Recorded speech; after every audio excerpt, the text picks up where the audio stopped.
Hey, everybody.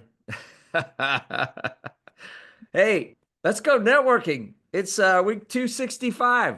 Hey, let's go, grab a bunch of business cards and hand them out, and hopefully we'll get a bunch of other business cards, right? No, that's not what we're going to be talking about today. We're going to talk about marketing and sales and driving revenue through those things, and what are the right ways to do it, and what are the ways that are probably uncomfortable, like showing up in a room full of clowns, with name tags on. So anyway, you guys know the drill. So that is actually right back there. Let's see, right back there. Everything's backwards on this one. That is Robert Fish's backside. We're at Robert Fish's place today on our day 2 of a 2-day offsite. And so Adam is there. He's like, hey, can I stay there? I'm like, yeah, we got somebody way better and more talented than you, with Wendy from Shumaker. We don't need you. And so we got Jack as well. This is week 265. So I know before we jump into it, because what we're going to be talking about is like, hey, what should you be doing? What are some things that you might be thinking about? Because the world keeps changing in this whole sales and marketing world. And what we're going to try to do is simplify it, make it real. And I'm very curious as to, like what Shumaker is doing, what their approach is. We can talk about what we're doing as well. And how might that apply to you? If you're selling widgets, or you're selling B2B, or you're manufacturing something, whatever. So before we do that, Jack and Wendy, Jack, would you please introduce your colleague and give us a little bit more of an update there? Absolutely, it'd be my pleasure. Wendy Byrne is our glue, simply put. When our relationship started many years ago, it was okay. Yeah, Jack, that sounds like a good idea, and now it's like, yeah, we're not doing that. We're going to do it this way because she knows what's in our best interest. Has been a really key component to the growth of our firm, and doing it correctly and doing it in a more modern way, keeping up with the things that our clients and prospects want to see, and being innovative really is the word that I'm looking for. She is the director of business relations. Is that your title? Director of client development. Client development. Same thing. Okay. Like I I said, like it. she's just the glue, and so I don't mess it up. Why don't you tell what you do for the firm? Yeah, so as he said, I'm actually director of communications and client development across the firm, all of our offices. So I am in all of the offices all the time, moving around. And really my job is to learn about our clients, and not make it about us, but make it about them. And that's kind of what sets us apart, is that we are not going out there and saying how great our attorneys are or how great we think, our work is, but we're going out and really, really listening to what keeps them up at night, their strategic goals, their challenges, and making the conversations about them. And from that, letting that morph into very organic conversations, where we can share with them our thoughts on how we can best support their needs and be a part of their team, not just a service provider. Yeah, and a lot of it is about, you know, we talk a lot on this program about culture, and about, understanding our own culture as a service provider, but understanding the business culture of the prospect. For example, yesterday, Wendy went with me to a prospect client, and we did a lot of listening, Mm-hmm. because the person wanted to tell us a lot about their business, which was fantastic. I mean, because as that person was talking, we were, processing that, and like, okay, so you need this specific legal service, you need this specific legal service that we may not have thought about when we walked in the front door. So it's those kind of things that, to be aware of, that and we've had my friend Chris Bierman on, and he's the, it's you, not me philosophy. in business, and it's actually more of a faith-based thing, but applies to business. So it's that kind of mentality that, find out more, and all those things that you hear to when you're talking to someone, do as much as you can to shift it back to that person, to let them talk and let them tell you about their business, let them tell you about their family, because you might learn that you have some common ancestry. You might learn that, oh, you both played soccer when you were in high school, so find those common points. If you're doing all the talking, then you're not going to find those gems that you can later capitalize on. Correct. Yes. And I feel like, I mean, business development is relationship, period. At the end of the day, there are so many business developers out there, so many law firms, accounting firms, everybody's trying to get the business. And it's about the relationships and um, getting to know people on a more personal level as well. Like Jack said, listen to what, um, makes them tick and find those commonalities. And that's just another layer. Um, in the relationship that strengthens it and deepens it. So I think that's very important. But I also think, as he said, being out with a prospect like we were yesterday, that we went in thinking that, here are the things that I would love to ask them. But we didn't even get to those questions because he was so incredibly proud of his business and the years he's put into it and the successes to come. And wanted to share that and wanted us to feel that same joy. And for us to jump in and start, talking legalese with them would not have benefited him. He wanted us to find as much interest in this organization as he had, and we did. And and didn't necessarily tell them what legal needs they need, but have you thought about this, or are you at risk for this? So it's not us doing a hard sell, trying to make it about us. Yeah, and we also walked through his warehouse. Yeah. And he was very proud to show us the various things. And so, and in fact, when we were setting this up, we said, hey, would you like to come see our offices, kind of thing, just as a matter of convenience. But as all of you know, being uptown is not really convenient when you have to get through security and get up to our actual office in uptown. But, it was just a matter of, do you want to come find out where we live during the day as a potential service provider to you? And he said, uh, and we had offered to go out to his place, so we were giving him options. And he said, no, I really would like for you guys to come out and see what we do.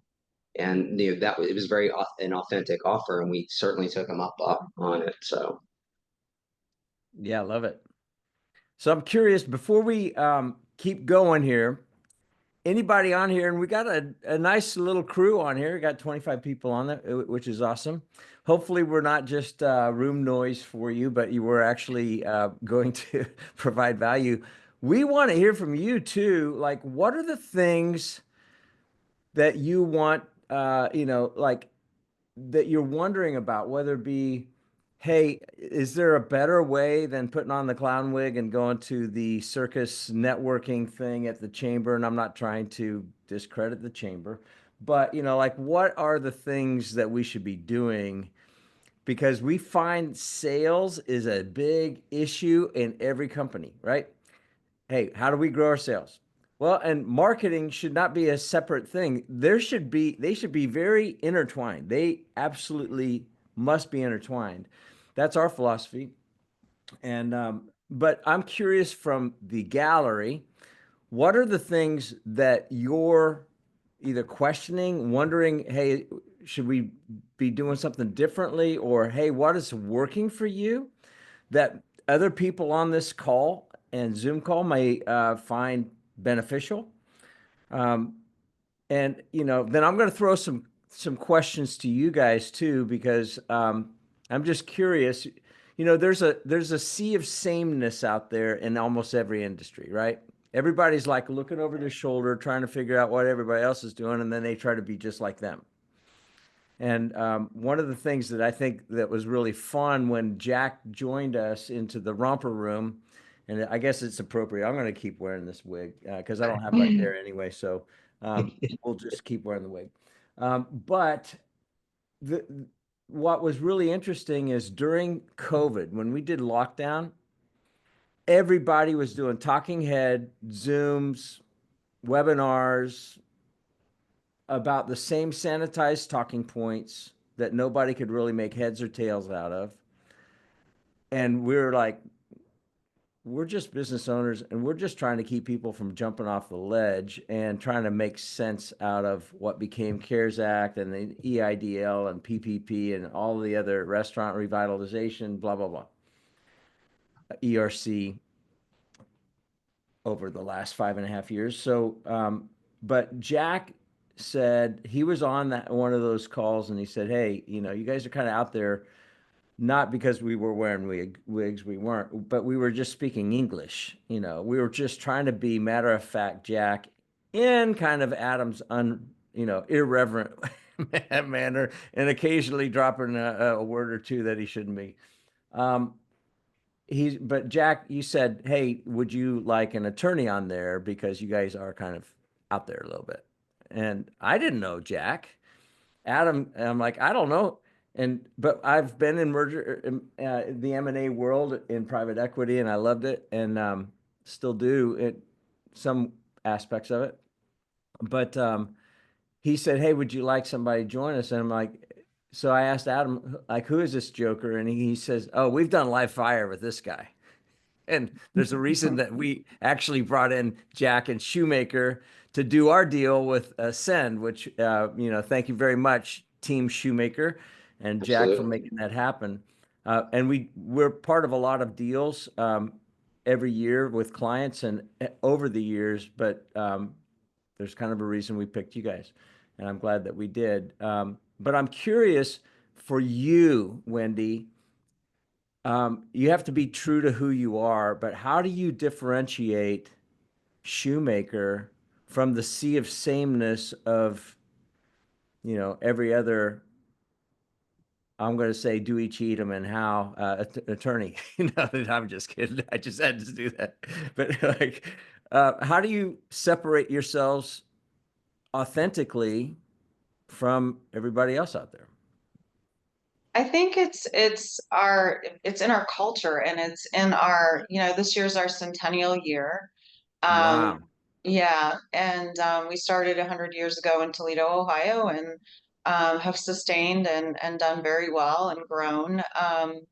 And I think it's in the culture that it's from day one when they started the firm, is that it's in giving back to the communities in which we live and serve. And we really, we really practice what we preach. And it's, we have a literacy initiative that we have kicked off called Make a Difference Through Literacy, where we're trying to change 1 million lives through literacy, whether it's, young children or adults with Down syndrome who have to learn how to live. I mean, or read.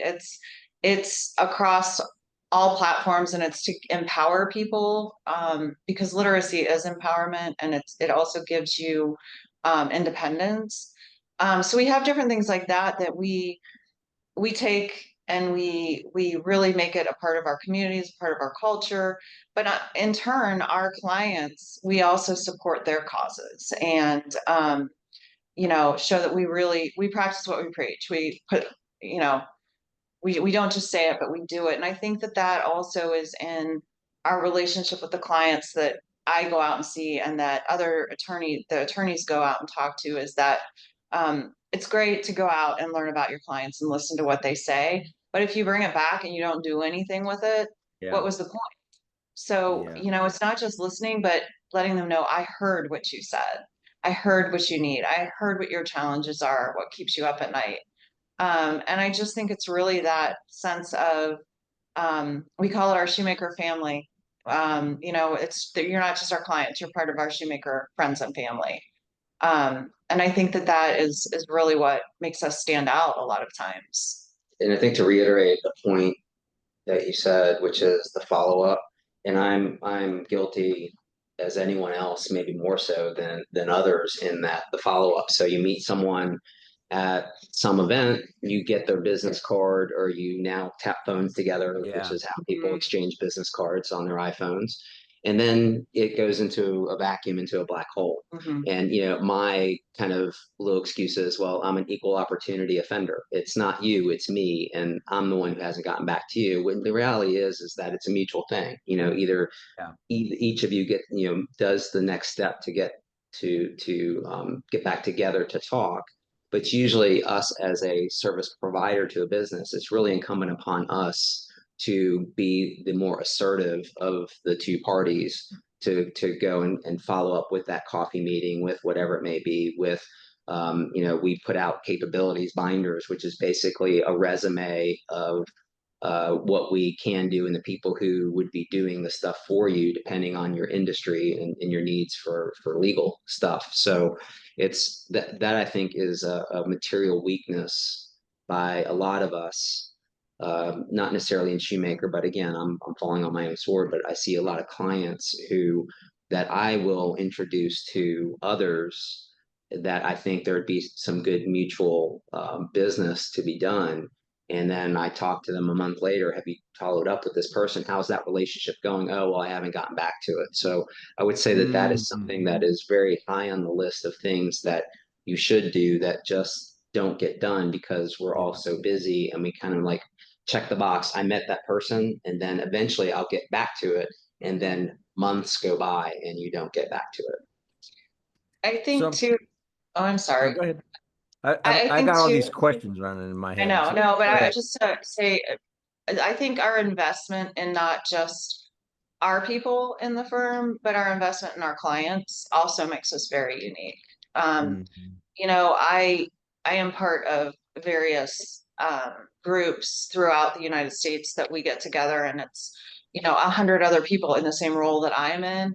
And at the last meeting that we had, the director of the group actually said, "How many of you actually go out and see clients in person?" And I was the only person in the room who raised my hand.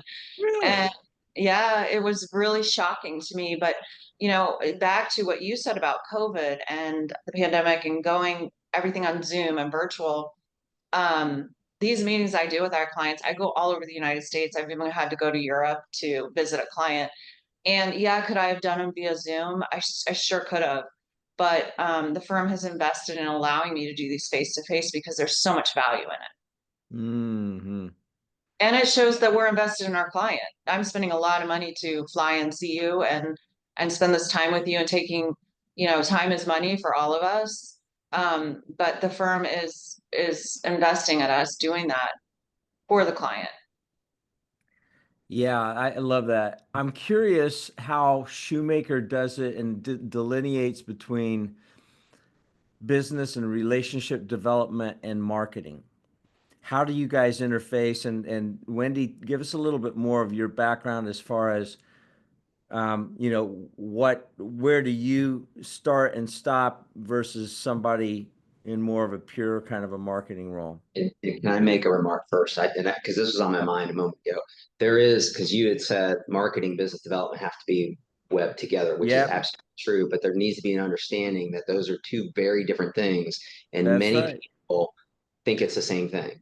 Business That's right. development is again, Jack theory, function of sales. You are a Yep. salesperson, you're developing business. Yep. Marketing is about getting the word out about you, and that's your brand, that's your logo, and those are kind of things. Yep. And you feel differently, but that's kind of just where I feel like the world is. But Yeah. So our marketing and business development and communications all are under one umbrella. I've Cool. worked at I've been here 10 years, and honestly, since I started here, I've created my job, I think twice. And a part of that is just to stay with the evolving changes in the Yeah. world and in how it's done and to set us apart. But we are under one umbrella, and prior law firms or companies that I worked with, it wasn't. And to me, it Yeah. really was important when I came in that it was all under one umbrella because we do collaborate, we do interact, and let's face it, everybody is a marketer in their own way. Whether you're the secretary sitting at the desk or the first face they see when they walk in your building. I mean, and a business developer if they know how to do it and believe in the product and want to talk about it. So ours are under one umbrella. For me, I talk to everybody on our team on a daily basis. We have 7 people. We're a very lean team. But I do oversee all the communications before it goes out and make sure that we're on brand and we're telling the story the way it wants to be. On top of meeting with all the clients, I write every press release. So I kind of get the best of both worlds because I love to write, and but I also am very much an extrovert who loves to put the pieces of the puzzle together. So I love it. Yeah, I think that's really, really important. I'm glad that you mentioned that because um, if they're segregated, and we've seen that in Fortune 100 companies that I've been in, doesn't necessarily work that well because they do need to be integrated. And there's a book that after I read it, I'm like, wow, we're already doing a lot of this stuff, but we did make a change based on it. But it's called Endless Customers. Have you ever read that book, Wendy? Oh, no, but I would love to. oh, it's really good. And it was kind of the 3.0 version of They Ask You Answer. I don't know if you've read that one either, but um, the premise of this book, like the one line that I think is killer in this whole book was you are a media company that happens to do legal work, right? We talked about that. We are a media company that happens to do accounting. Well, what?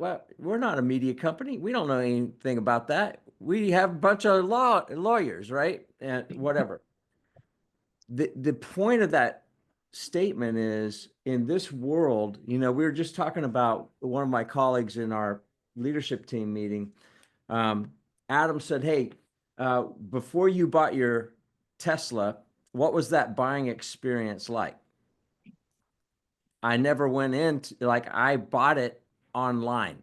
Like I knew what I wanted. I researched it. That's the point. He was aware of it. Got to start with awareness. And I want to dive deeper into like what are the kind of things that you guys are doing to drive awareness. So separate side table that one right now, but starts with awareness, but he was aware and he did all his research and they made it easy. And I've got one too, and I went through that process. Their client interactions after the fact are to be desired, but the product is really good. But nonetheless, that buying journey continues to change. And it does in the service business, it does in manufacturing, et cetera. So it's like, what are we doing to raise awareness? And I'll just say one more thing before I want to go back into this other deal with you guys. We had created a marketing roundtable. In our world, nobody spends money, especially in accounting firms, on marketing. They just don't. And so we had a marketing director, Rachel Cofftree. When I came in, I'm like, hey, what are the things you love to do? You said you reinvented yourself twice, a couple, right? It's awesome. When you've got more than one person, a lot of times you can do that. Like, what do you love to do? She loves to do these things. And I'm like, all right, I don't want to ever be a marketing director again or a chief marketing officer or run my own ad agency again. I don't ever want to do that. But I'll bring my little capabilities to the stone soup and you bring your capabilities to the stone soup and then we'll start making a broth, right? With you and your 7 people, right? That's what you're doing. And so we created this marketing roundtable and then we added people. We had a Jamie Davis, who's a ghostwriter, does a lot of stuff for Adam, has for decades, really good at that. And then we like Adam likes funnels, like he likes it, he likes data. And so when we went to the HubSpot move, we brought him in. Then we brought Liz Korsgen in, who really understands HubSpot. She understands process really, really well. And we started adding to this roundtable. And now, because of that book, we renamed it the Revenue Roundtable. Like it. Oh, Ah, Yeah. oh, because the reality is if we're not driving revenue as salespeople, or like I hate even that name sales, but we have to drive revenue. But it's about relationships, and like that's one of the reasons why I really like you guys because you are a relational firm. You're really, really good in that standpoint. But that's what our job is, and that's what marketing's supposed to be doing too. It's not like, well, how much money can we spend on an ad, like, and let's hope it works, like, we're supposed to be driving revenue. But it still starts, and some of it you can't quantify.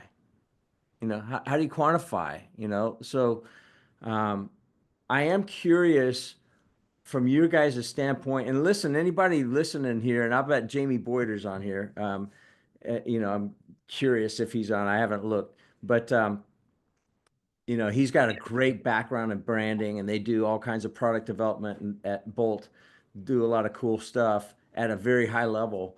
But I'm curious, like, what are you doing to drive awareness, and what do you think that you're doing that may be a little bit different from the typical? You guys are anything but typical, but what do you think the typical firms are doing? Hey, Jamie, you are. Yes. Yes. Good catch. He's reading Endless Customers. Right on, man. So back to you guys. What are you doing to help drive awareness, and anything that you think that you're doing differently that seems to be working that other folks just aren't willing to do, or that, whatever. Did Jamie want to answer first or? No, I'm going to you guys. I was just Okay. noting that, hey, he's on here and said he likes a book. Well, we at Shoemaker, we just rebranded this year and we kicked it off because it is our centennial year. And our real vision is growth and innovation and moving forward, not just as a firm, but with our clients. And so we've rebranded everything, which included brand new website. Um, and we're really pushing in any marketing the fact that we are moving forward and we are innovative, and it's not just for us, it's for the betterment of clients.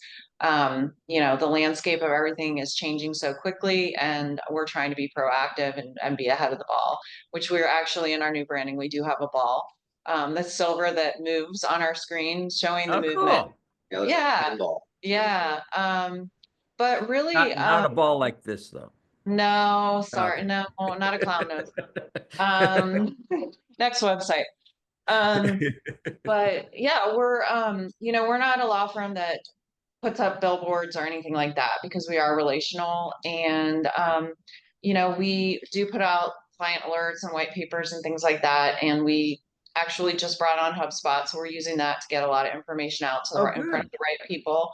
And just keep people, apprised of the different changes, not just in the legal world, but also in the government affairs and lobbying world, because we have a lobbying arm with Shoemaker.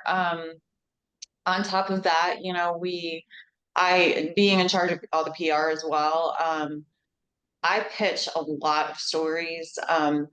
Not just about legal issues but I pitch a lot of personal stories about our various attorneys or things we're involved in, because I think those are the kinds of things that people really want to see. I mean, let's face it, we turn on the news and it's Yeah. not exactly a positive experience, and we've really increased over the past couple of years the amount of press we're getting.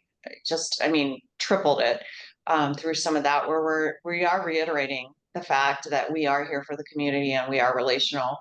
Um, so that's really how we do it. We do ads and certain things and sponsorships like everybody else does, but we're very, very particular on that. And I do, Yeah. like I said, I think the in-person um, networking is the most important thing, and getting in front of people. And so we try to have smaller, throughout the different markets in our firm, smaller networking mixers. And I'm talking, maybe 15 people, where Yeah. it is a more intimate setting and you're really having those important conversations and getting to know each other on another level, instead of those big networking events that you go to and, you maybe pay thousands of dollars to be there and you're just getting business cards. That's really Yeah. not our approach at all. And I would also add that everybody in the organization needs to be going in the same direction. And I will embarrassingly tell a story from yesterday, which was um, so with the rebranding, we all have new business cards. So me being conservative, I have a bunch of the old business cards, which I like, and they're those of you, and I see clients on the line that have my business card, physical Yeah. business card. No, it's not this little thin paper thing. I mean, it's a really nice stock of card. Yeah. So I felt like I need to get through more of my inventory of those before I use the new ones. At the end of this conversation yesterday, Wendy does what we're supposed to do, which is she puts down her business card, which has the new logo and the new style and everything. And of course, I pull out one of my old ones. I give it, and I'm just like sweating internally because of, I feel like I've let Wendy down because she knows I'm all about business development and about, images, and that we all have photographic memories and the subliminally overt and all those things that I've talked about before. And so, I shamefully came back to the office and I've switched out my inventory of business cards. But it's those kind of things that, if you make the effort and you want to show that you are, you know, being assertive. And there was a lot of work and done behind not just physically producing those cards, but the psychology, the colors, the font, Yeah. all these things. So an investment in the psychology of what the output ends up being.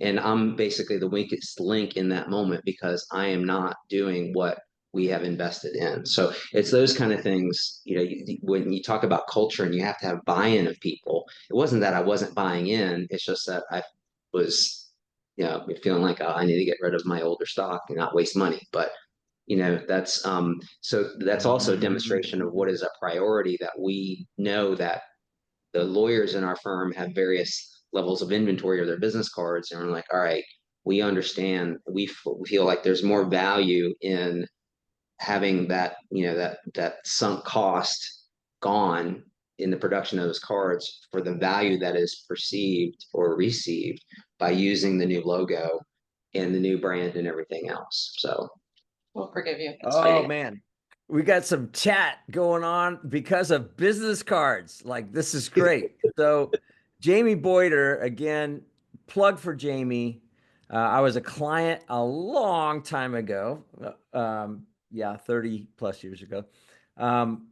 But Bolt Group does branding at a very high level, as well as product development. Like they've developed Cobalt tools, like amazing, like big stuff.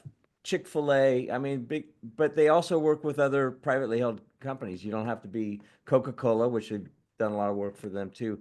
But you don't have to be one of those juggernauts. But he says, we believe strongly, coach and mentor our clients, that culture drives behavior. Yes and amen. It drives the brand, and behavior drives the brand, and brand drives the business. And yes, I believe that. Now, one of the things that's important, and Joseph, I want to get to this, but so I'll get to your question here in a second. But one thing that is really, really important is, like, you got to know your audience. You got to be who you are, and you got to know your audience. Now, if I was with some of the stuffy CPA firms or one of the big four, they would not let me be wearing anything but a typical T-shirt to work, much less donning one of these guys. But we know who we are, and we know who we serve. We serve privately held businesses and their owners, and we say we like to help people save money, make money, stay out of trouble, and have some fun. Because just be who you are. Like, be who you are. If you like being in a suit and tie all day, go for it. If it's part of your brand, go for it. But be who you are. Let's go to Joseph's question, and then I'm going to go back to your DNA again, and defining who your target clients are, Shumaker, because not everybody, like, you aren't ambulance chasers. You aren't chasing, you're not personal injury attorney. So that's, another, genre or whatever. But I do want to go back to that. But Joseph says, hey, I've added my picture to my business card. It's dramatically led to more follow-up to those I give the card to. Is there any truth to that? well, Joe, And you're a good looking man, so that kind of makes a difference too. So yeah, it does make a difference, doesn't it? well, what do you think? So What are kind of the things that are catchy? Is it too much? Is it too much too soon? Adding photos? Yeah. I mean, I think there's something to be said for putting a name with a face. And, you know, some people are very visual. I am a very visual person. So, that's how I remember people. You know, I, by what I've seen and what I've looked at, and that's how I always studied and learned, remembered from tests, you know. And I think for some people, yes, that's definitely a plus. I can't tell you personally because I have never tried that. The firm won't let us do that. Um, so, but yeah, I definitely think there would be a benefit to that. And you know, the other thing I know some people are putting their QR codes on their business cards. That's not something we're doing here, but I could see how that would be beneficial as well. I don't know how many people on this phone or on this call do that, and if a lot of people use that to reach out to them, um, but I definitely think, you know, I like the idea of the picture if it's something that, you know, your culture and your firm and your company allows you to do. I think there's a couple alternatives that I've seen out there with people, which is kind of attacking it from all angles and all possibilities. So having a physical card, I've seen people that have gone to the single like metal card, and I'm sure there's various companies that do that. And it has, you can tap it, it has a QR code on it, and then the QR code will lead you to the ability to add into your contacts. It will, you know, send an automatic request to be LinkedIn first connected. So there's a lot of automation in that process, and that way you get the people who are old school that like are okay with getting that business card kind of thing.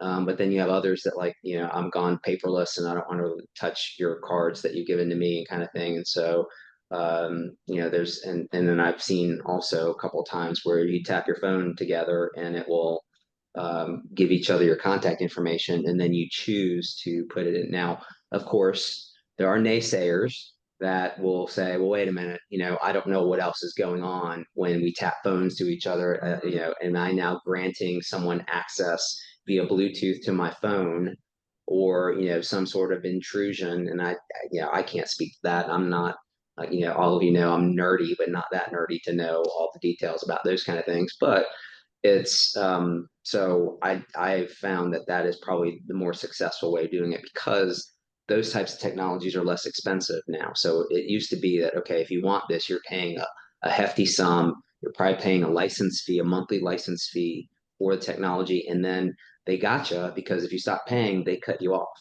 And so all Yeah. these people that you've sent this information to that have to go to their website to pull the information are no longer able to do that. So be mindful of that, that you want ones that are going to bring the information into whatever you're using that you own, like Google contacts or Outlook contacts and this kind of thing. Yeah. So I would have never, if you would have told me, hey, we're going to have a bunch of chatter on business cards, I would have said, right. But Phil Bucci, before we went into COVID, he's the guy that started Legion Brewing. Like they've got incredible food. I love their stuff. But he pulled out this thing and it was called Zen Card, right? Like, Got whoa. it. Now I don't tap because I don't want somebody hijacking anything off of my phone. So I got all that turned off. So I'm very cautious about that. But I went and did Zen Card and I'm like, wow, that's pretty cool. Well, then I'm going to share another one with you. Um, we went to a thing called, so that this is my Wave card. And Wave is also free. And then you can pay for a service where it will do more wizardry behind the scenes. But you tap this and you'll see like that Wave QR code will have all of my LinkedIn stuff. It has all of my social media stuff, all of it right there. It's pretty incredible. And they're based out of New York. This guy that started it is going to be on the Anything But Typical podcast when we can get our things, our calendars coordinated. So anyway, I just thought that was kind of interesting. I mean, the point still comes down to like, oh, business cards, electronic or tapping or whatever. It still comes down to relationship. it still comes down to relationship. And I think in the AI world, as we're going to become less and less personal, I mean, like, okay, yeah, my Tesla experience, like I like my car, but I actually like a person. I don't want to go through the haranguing of, well, what's it going to take to get you to sign today? I don't like that either. But I do like some personal interaction. Like I got a question. Like they give me a rocket ship and I have 10 minutes in the car. Like I'm like, this is so different. Like, what do I do? Oh, well, go watch some YouTubes and go like, seriously, that's the experience? So Yeah. you could tell Elon Musk, a brilliant guy, but probably not super high on the relational quotient. So, it's kind of reflected in the culture, I think. Again, I like my car a lot, but nonetheless. So Jim Maracchio, oh, and Fabi Pressler, she weighed in here. By the way, if anybody needs to write a book and get it published, Fabi is fantastic. She's fabulous, as a matter of fact. But Jim Maracchio says business cards seem to be much less common in certain industries, and he's in the tech world. They have they're in the Salesforce ecosystem, and they're customizing your Salesforce product, for your company and your CRM. But he says, I rarely encounter them in tech space anymore, often get surprised looks when I pull them out to give to somebody. But hey, even if you do that and everybody else has gone digital, like sometimes go the opposite. Differentiate, be yourself, but differentiate. He uses bling cards. And then Jamie says, Jack, use your new cards. I know, Jamie, I let you Come down. on, I'm man. sorry, but So thank you for reinforcing what Wendy would want to do with him anyway, but you've heard it from a branding expert. They get paid a lot of money to, help reinforce that people like Jack actually adhere to what the new process and new branding is. So anyway, one other thing that I do want to go back to you guys, like what's your niche and how did you guys define who your core audience is? And you could say, well, we're huge and we cover a lot of people. Yeah, everybody does. But like, what's your sweet spot and how did you define your niche? I'd love to hear what Jack thinks it is. wow, Oh, this is good. Uh-huh. big punt. All right. No, I'm just curious how the attorneys see it. Gosh, didn't realize. Okay. Great Um, reverse. That was no, great. no, no, Sorry. no. I'm giving you a hard time. So, it's one of those things where I feel like, okay, we are, I think, at least and it would depend on actually the practice groups. So I would Sure. say corporate, middle market, but we also do publicly traded companies. We have, as you guys know, Shumaker Advisors. So we have Yeah. our, that team in DC, Florida, Ohio, and others that are lobbyists. And so we have a lot of versatility and diversity. So, in the IP group, they represent national, international, multinational companies on patents and trademarks and everything else. And so, yeah, I would say that there's not one target market across the firm of our 300 plus attorneys. But I would say that what we've done is we've done, and I credit Wendy and her team for a lot of this, is we call our practice groups service lines. And then we've created this subgroup of what are called sectors, industry sectors. And people, every organization has naysayers. So we had them within Shoemaker, like, why are we doing this? Why are we spending money on this? This is stupid. And the reality is that, when you are able to identify core practice areas and offer those services, but then say, we understand that your business needs more than just core employment law, core corporate, core this, and we can bring in professionals Yeah. in a different configuration to provide services. We have found that has unlocked a lot of potential for us and a lot of um, prospect clients that like that, and they like the one-stop shop because we can say everything till we're blue in the face that we have all these talents. But really the key is, I think, again, Jack theory is, how do you integrate those talents and cross the lines between practice areas, service lines? And I think that our marketing business development crew, Wendy and her team, have done a good job about making that and making people aware of those things. And we've been purposeful about it. So we have industry sector meetings, not just the service line meetings. And so there's a lot of effort that goes behind that, not just with putting it together, but on behalf of the attorneys that now have more meetings to go to, but it's more meaningful and more opportunities. And so, for example, yesterday, one of our partners informed us that we hit a home run with a new client. And about a month ago, 2 months ago, she was asking all of us for information, like, what can you contribute in your office, in your practice area, in your sector, kind of thing. And she put all this information together. And I didn't see the presentation, but I assume it was something huge that obviously impressed this very large company that now we're going to be doing work for across several offices across various practice lines, service lines. And so those are the kind of things that we talk about.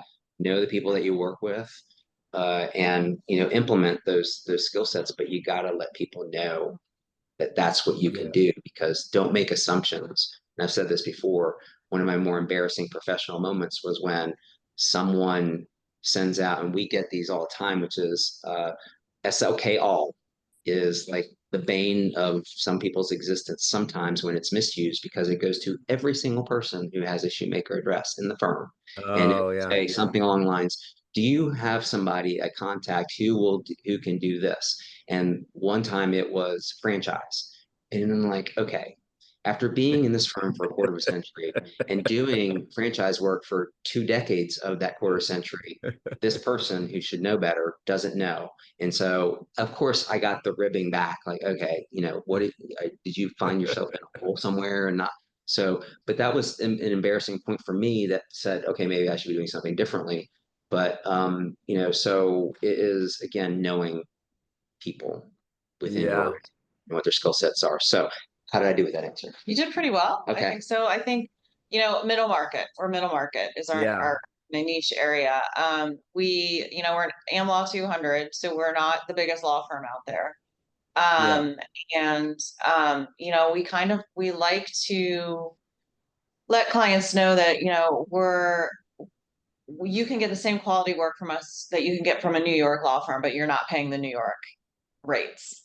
And maybe even better service, because we are smaller and we aren't, and because of our relationship building and the way that we work and our culture. But we do serve Fortune 500 companies, nonprofits, publicly traded, private organizations. But yeah, we're middle market. Not to say that we wouldn't take on a huge client. We have lots of huge clients, but that's kind of our bread and butter. Yeah.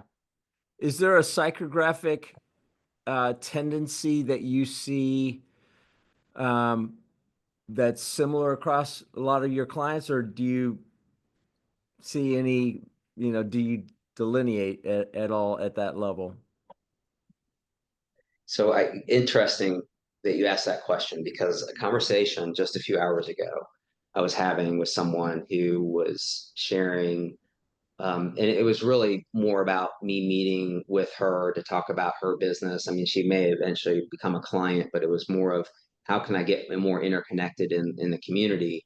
And she already is very interconnected, but there was a bashfulness, I would say, in leveraging off of friendships, professional friendships and personal friendships, and kind of in her mind crossing the line. And I said, here's the thing. If they are good relationships, there will be a delineation with them that, okay, yeah, you have this relationship, personal, professional, but you're also leveraging off of that, and you're not using them. I mean, you are using them as a tool, but that's a bad thing to say. You're leveraging off of their relationships, but they know what you're doing and they're fine with it. And so, and if they're not fine with it, you'll know because they won't return your calls or your texts or emails Yes. and Yeah. just ignore you. And then what also happens is I see that the fact that that person's being ignored, they feel like, okay, well, I overstepped the line. And I said to her that no, it means that someone's maybe a little too busy and you should try harder.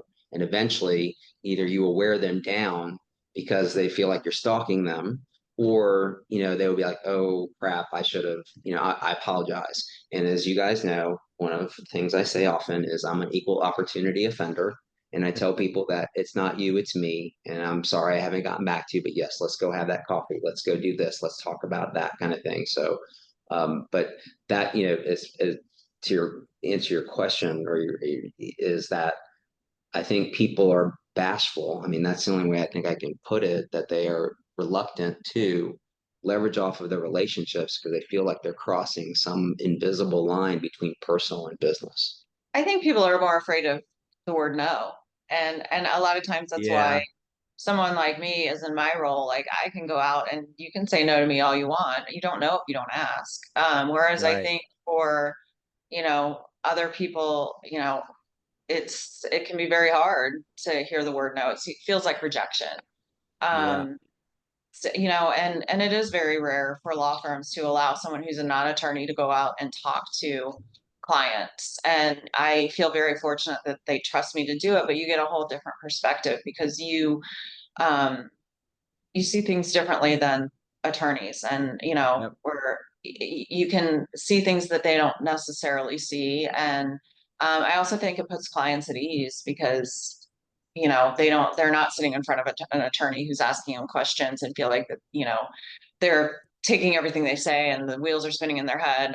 On the legal side, it's more of a organic conversation. But yeah, I Yeah, mean, and here's an interesting phenomenon too, which is even though Wendy went with me on kind of a prospecting call yesterday, you spend more of your time talking to current clients, I would say, or a lot of your yeah. time talking to current clients to say, how did this go?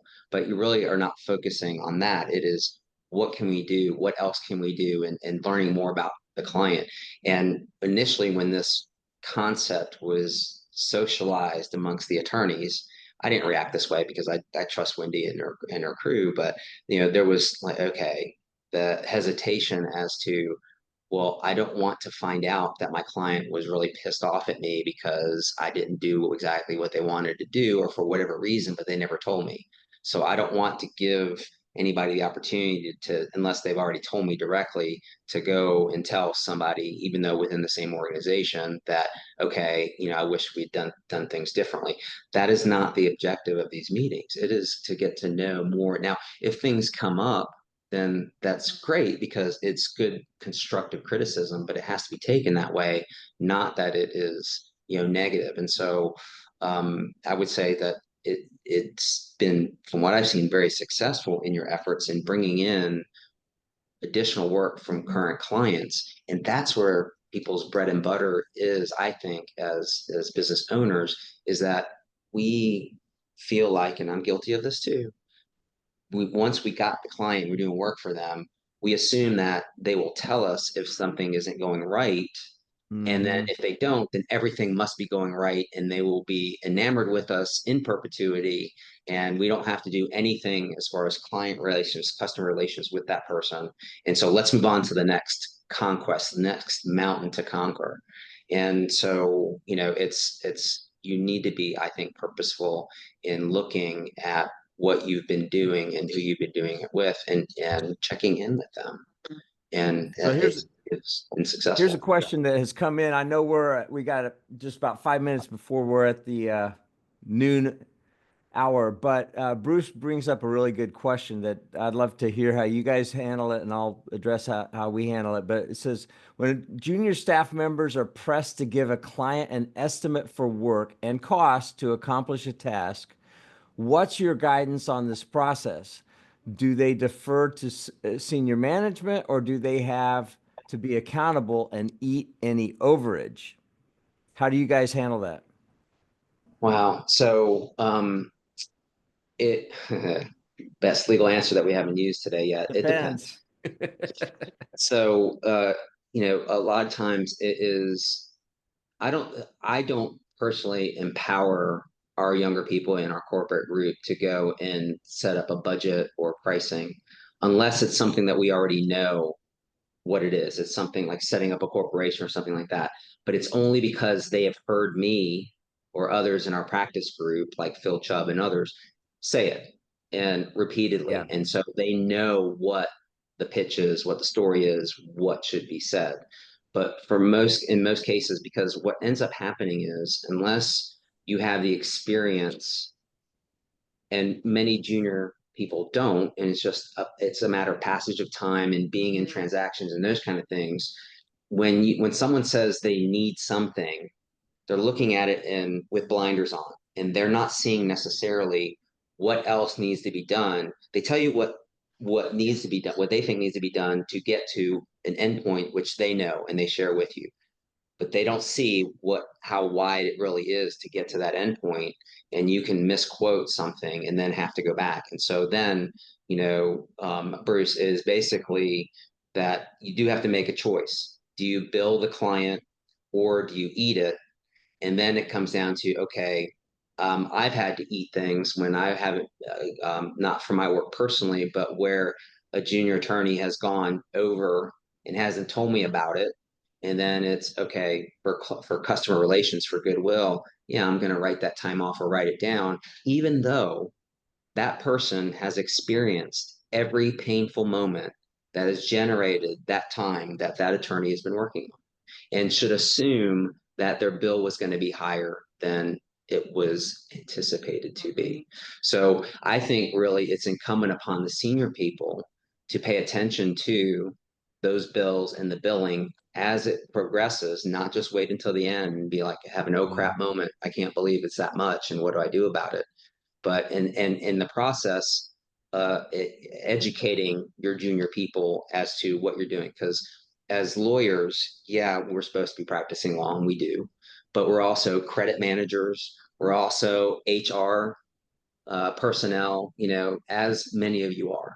And that's just one of the things that you have to do, I think, with dealing with junior staff members and pricing and just client relations generally. Would you agree? Yeah, I think the way our structure is set up, we don't get in those situations very often, but they do happen, and there are times that we have to go back and adjust bills and take the hit because it's the right thing to do.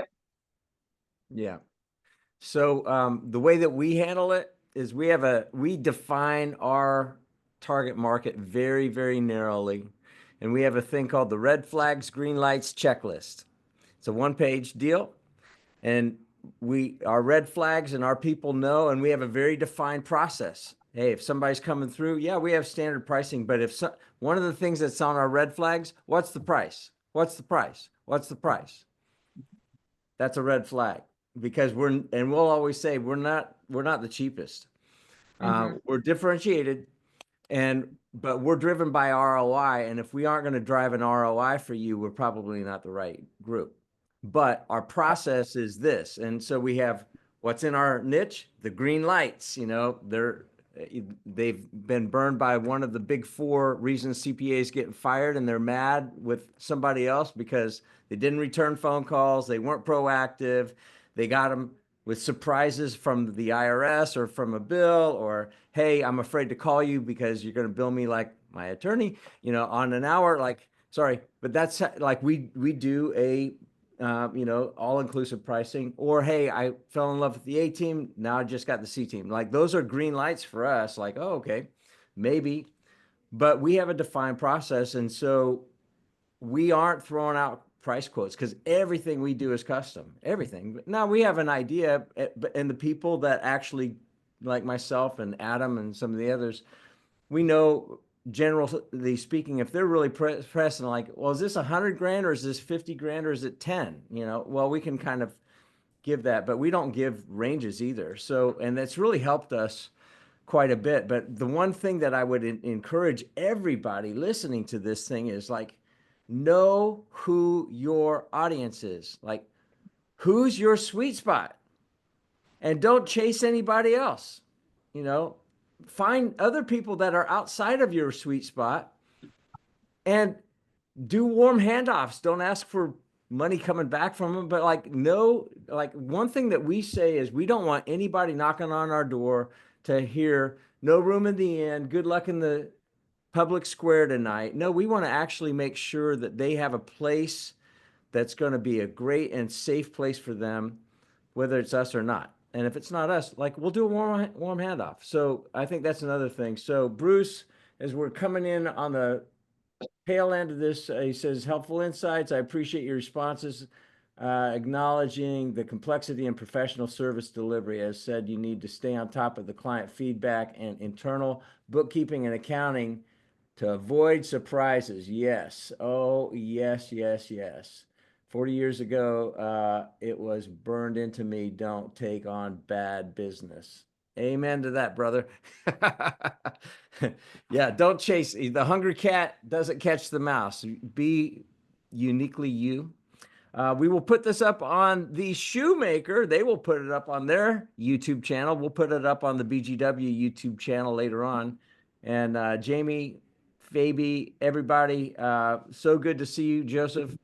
Thank you and Bruce, thanks for weighing in on this. Any last moment or comment from Wendy? Thank you for joining us. And Jack?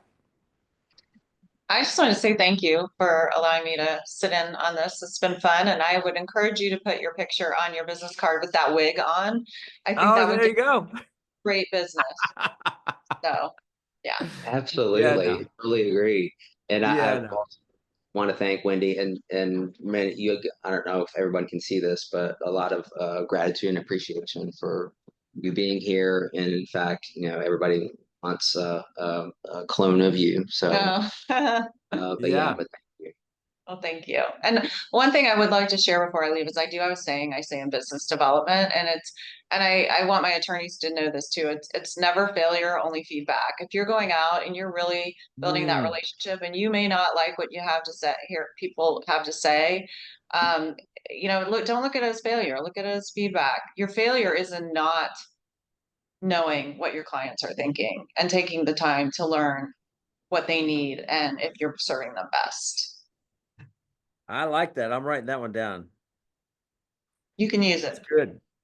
All right. Thank you guys. You guys have a wonderful day. And I like the background. You guys have a nice background, but it's not Robert Fish over here. You're right. Yeah, we'll try to up our game next time. Yeah. All right. Hey, thanks guys. You have a wonderful Thank day. you. Oh, Have a next good week, day. Thank you. it'll be you and Adam, just so you know. I am at the beach with my grandkids. So Have fun. Okay, yeah. and well, I'll go ahead and disclaimer that whatever comes out of his mouth, not my fault, right? Oh, yeah, You're no. taking responsibility for not being the gatekeeper, so we're all good. Yeah, yeah, exactly. All right. So, and we'll hopefully have an idea of what we want to do next week before it's Tuesday. So anyway, you Don't guys have a tell good people one. that. What's the matter with you? All right. Truth in advertising. See you guys. Okay, Thank you. thanks. Bye.